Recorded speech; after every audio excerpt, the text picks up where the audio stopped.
आइए पहले सुनते हैं दिल्ली के मुख्यमंत्री केजरीवाल क्या बोल रहे हैं, उसके बाद सुनेंगे मनीष सिसोदिया के विषय में विस्तृत जानकारी। उसके बीच में ही हम लोग सुनेंगे जो एक सैनिक को रक्सौल थाना प्रभारी जितेंद्र जी ने किस प्रकार घसीट के मारपीट करके लहूलुहान किया, वो भी वीडियो देखेंगे और सुनेंगे। आप लोग देख रहे हैं MAJP न्यूज़ और सुन रहे हैं MAJP न्यूज़ में सभी का स्वागत है। आइए यह वीडियो केजरीवाल का पहले शिक्षा व्यवस्था सौंप देनी चाहिए उस व्यक्ति पे सीबीआई की रेड कराते हो तुम लोग, शर्म नहीं आती तुम लोगों को? और फिर ये अलग-अलग बातें कर रहे हो। ऐसे व्यक्ति को तो भारत रत्न मिलना चाहिए। मनीष सिसोदिया जी को आज एक पूरी तरह से फर्जी और झूठे केस में फंसा के उनको गिरफ्तार किया गया है। एक ये सोचने की बात है कि हाथ धो के हमारे पीछे क्यों पड़े हैं, आम आदमी पार्टी के पीछे क्यों पड़े? इतने हमारे MLA को ये जेल भेज चुके। सत्येंद्र जैन को इन्होंने गिरफ्तार कर लिया झूठे केस में, पिछले महीने। ये लोग झूठे केस बना बना के हमारे ऊपर कीचड़ फेंकना। आइए अब सुनते हैं मयंक गांधी ने केजरीवाल के बारे में क्या बोल रहे हैं और किस तरह उनका रूप है केजरीवाल के विषय पर। कि आपने कुछ पैसे का गड़बड़ किया हुआ है, और वो पैसे तो ना मैंने खर्चा किए थे ना मेरे पास थे। वो पैसे अरविंद के दिल्ली से ही आए थे। मैंने एक मीटिंग के अंदर कह दिया कि अन्ना जी आपके पास दो विकल्प है, या तो आप प्रूव कीजिए जो आपने मेरे ऊपर एलिगेशन लगाए, या तो माफी मांगिए। और प्रूव करने के लिए आप यहाँ पे कमेटी बिठा दीजिए प्रशांत भूषण और 2-3 जन की, और मेरे सारे अकाउंट्स में जाइए और मुझे प्रूव कीजिए कि मैंने 10 पैसा भी यहाँ कमा किया। मैंने बोला आज के बाद मैं मीटिंग में नहीं आऊंगा जब तक आप दो में से एक चीज ना करें, या तो माफी मांगे या तो मेरे ऊपर इंक्वायरी सेट करें। तो इनके मॉरल स्ट्रेंथ इतनी थी नहीं कि उसको वो फॉलो कर सके।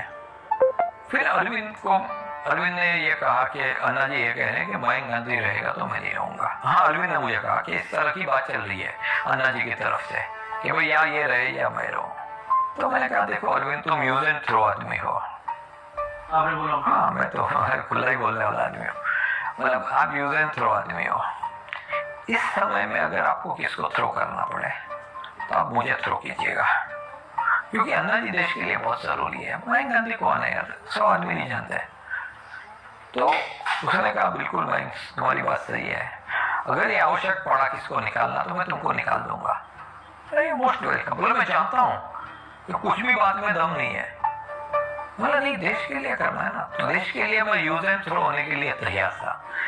लेकिन अरविंद केजरीवाल को पावर में आने के लिए मैं यूज एंड थ्रो होने को तैयार नहीं था। तो वही यूज एंड थ्रो पॉलिसी है। उनका जो कहना है कि कार्यकर्ता का क्या है, एक आएगा तो एक जाएगा तो 10 आएंगे। ये कहते थे कि हमको पार्टी के अंदर में एक भी दिमाग वाला आदमी नहीं चाहिए, हमको ऐसे लोग चाहिए जो खाली मैं जो कहूँ वो करे और भारत माता की जय बोले, बाकी सोचने वाला आदमी नहीं। सीबीआई से जांच करा के मनीष कह रहा है मेरे को गिरफ्तार कर लो, गिरफ्तार भी नहीं कर रहे। ऐसे देश आगे नहीं बढ़ेगा, ऐसे देश नंबर 1 नहीं बनेगा। भ्रष्टाचार हुआ है, जांच कराओ, पकड़ो, जेल में डालो। नौटंकी मत करो, सवेरे से लेकर शाम तक ड्रामाबाजी करते हो, नौटंकी करते हो, पूरे देश का ध्यान भटकाते हो। इससे देश ये देख रहे हैं रक्सौल में किस प्रकार पुलिस से और सैनिक जवान से एग्जाम दिलवाने आए थे, कैसे तू मैं हो रहा है। आइए सुनते हैं। और उसको घसीट के किस प्रकार मारते थाना में लोग ले गया, थाना के स्टाफ और थाना प्रभारी उसको चालान करके जेल भेज दिए। और ये वीडियो बहुत से दिन से ही वायरल है।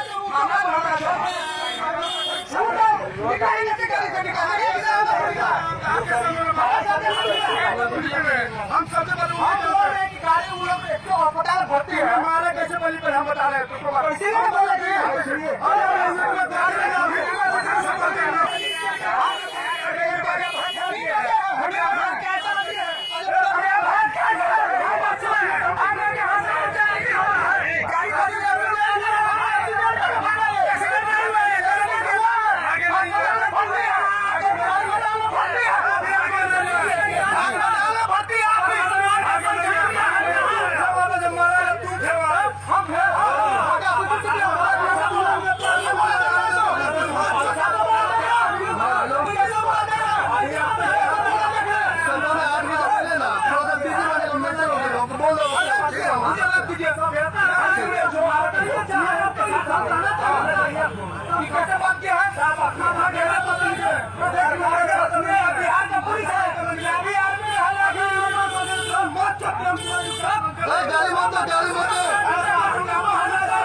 श्वेता नहीं ना, अरे सभापति की चुनाव लड़ी थी, क्या नाम उनका?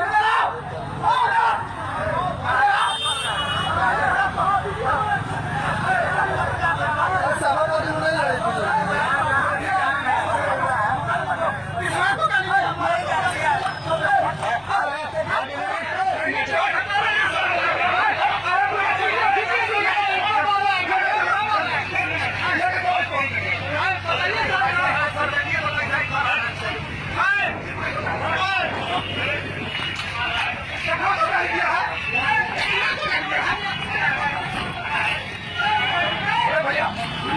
वीडियो बनेगा सर, आप आम जनता को दौड़ा के नहीं मार सकते, किसी भी आम जनता को दौड़ा के नहीं मार सकते।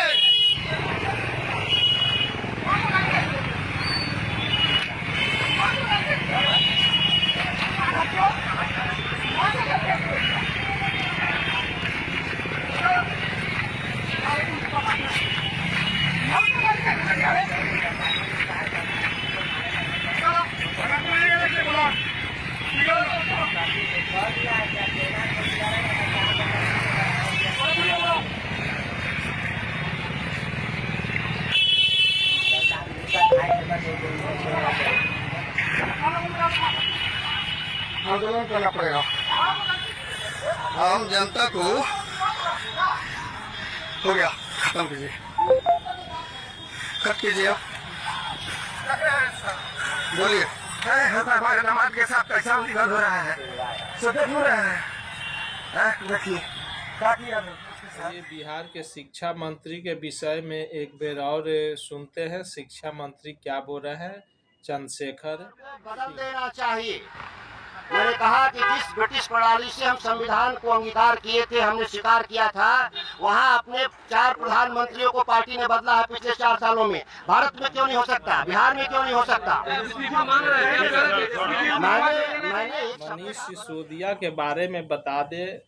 मनीष सिसोदिया पहले पत्रकार थे और केजरीवाल और मनीष सिसोदिया का मुलाकात केजरीवाल जब भाषण दे रहे थे तो उस समय यह एंकरिंग का काम करते थे और पत्रकार थे। उसके बाद मनीष सिसोदिया के घर पर केजरीवाल गए और उनको राजनीतिक पार्टी में खींच के लाए। इसलिए दोनों व्यक्ति का घनिष्ठ मित्रता है और अन्ना हजारे का सपोर्टर है। अन्ना हजारे के मांग पर इन लोगों का पार्टी का आंदोलन चलता है। अन्ना आंदोलन के एक नायक और आज के घेरे में है। जहां तक 2024 में मोदी को चुनौती देने का प्रश्न है तो मोदी और केजरीवाल में तुलना ठीक नहीं है। चुनौती देने से पहले के केजरीवाल को दिल्ली में लोकसभा चुनाव जीतना होगा। 2014 और 2019 के चुनाव में वह 7 सीट हारी थी। 2019 में लोकसभा चुनाव में वह तीसरे नंबर की पार्टी थी, कांग्रेस दूसरे नंबर पर थी। पंजाब में वह विधानसभा चुनाव में जुड़ी जीत के बाद मुख्यमंत्री की संगरूर सीट हार गई थी। आज की तारीख में उसके पास लोकसभा में एक भी सांसद नहीं है। खैर, मनीष सिसोदिया को अगर जल्दी जमानत नहीं मिली तो आम आदमी पार्टी को दिक्कत आएगी, सरकार चलाने में भी और अपनी छवि बनाए रखने में भी। इसी पर एक विशेष रिपोर्ट है, आइए वह सुनते हैं। आम आदमी का पार्टी मनीष सिसोदिया की गिरफ्तारी आम आदमी पार्टी के लिए इतिहास की एक चक्र को पूरा करने जैसा है। सिसोदिया न केवल दिल्ली सरकार में नंबर 2 मंत्री है, बल्कि पार्टी में भी वह नंबर 2 की हैसियत रखते हैं। उनका महत्व सरकार और पार्टी से अधिक इस बात से है कि अन्ना हजारे और केजरीवाल के बाद वह भ्रष्टाचार विरोधी आंदोलन के सबसे बड़े नेता थे। मनमोहन सरकार ने जब अन्ना और केजरीवाल को तिहाड़ जेल भेज दिया था, तब सिसोदिया भी जेल गए थे। केजरीवाल के साथ उनकी दोस्ती मिथकीय है। वह तकरीबन 20 साल से एक दूसरे के जिगरी हैं। दोनों ने मिलकर अन्य आंदोलनों की रूपरेखा और रणनीति बनाई थी। चेहरे के तौर पर अन्ना का चुनाव भी दोनों ने मिलकर ही किया था। ये कह सकते हैं कि अन्ना आंदोलन के नायक अगर केजरीवाल थे तो सिसोदिया की भूमिका भी किसी नायक से कम नहीं थी। ऐसे में भ्रष्टाचार विरोधी नायक का भ्रष्टाचार के आरोप में जेल जाना त्रासद है। खुद और विरोधी भाषी भी हैं। मनीष सिसोदिया अन्ना आंदोलन के बाद आम आदमी पार्टी बनने में भी प्रमुख राजनीतिकार थे। वह अलग बात है कि पार्टी में बाद में केजरीवाल आगे निकल गए। कहा जाता है कि सिसोदिया को यह मलाल भी रहा है कि अगर वह पहल कर जाते तो शायद पार्टी गलतियां नहीं करती। माना जाता है कि शायद सिसोदिया के विभागों पर दोस्त के प्रति निष्ठा भारी पड़ गई और अब उनको इसी दोस्ती की कीमत चुकानी पड़ रही है। हम गौर करें तो आप सरकार की शराब नीति पहले दिन ही विवादों में थी। शराब के ठेकों को निचली हाथों में देने के सरकार के फैसले पर सवाल पहले दिन से उठने लगे थे। वह कहना बहुत मुश्किल है कि शराब नीति में घोटाला हुआ या नहीं, यह जांच का विषय है। पर जिस तरह से नए उपराज्यपाल के आने के बाद सीबीआई जांच के आदेश दिए गए, इसके फौरन बाद मनीष सिसोदिया द्वारा प्रेस कॉन्फ्रेंस कर नई नीति के लिए पूर्व उपराज्यपाल अनिल बैजल को जिम्मेदार रखा गया। उसने पूरी शराब नीति को बदलने के लिए शक को पुख्ता करने में बड़ी भूमिका निभाई कि कहीं कुछ न कुछ गड़बड़ है। शक की दीवार और बड़े होते जाती है। जब शक और जवाब पंजाब में चुनाव के दौरान पैसा पानी की तरह बहाया गया। आलोचक के सवाल पूछने लगे थे और कहीं यही वह पल है जब सरकारी एजेंसियों को आप पर हाथ डालने का मौका मिल गया। इन आरोप में कितना दम है और इसमें सिसोदिया की क्या भूमिका है, यह तो अदालत में साबित होगा। इस कदम ने दाग तो लगा ही दिया है। लोगों के लिए यह मानना थोड़ा कठिन रहेगा कि सिसोदिया जैसे नेता पर केंद्र सरकार ने यूं ही हाथ डाल दिया होगा, यह नहीं हो सकता।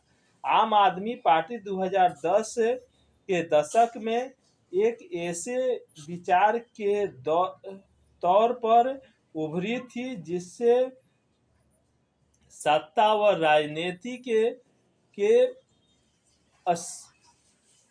अश्लील और घृणित गठजोड़ के खिलाफ विरोध कहा जा सकता है। इसने भ्रष्टाचार के विरोध में देश में ऐसी हवा बनाई कि मनमोहन सरकार की सरकार उड़ गई, कांग्रेस संकट में घिर गई और मोदी नाम का विचार देश पर छा गया।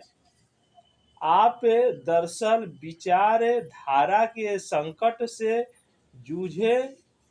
बीच में एक विकल्प की तलाश थी। उदारवादी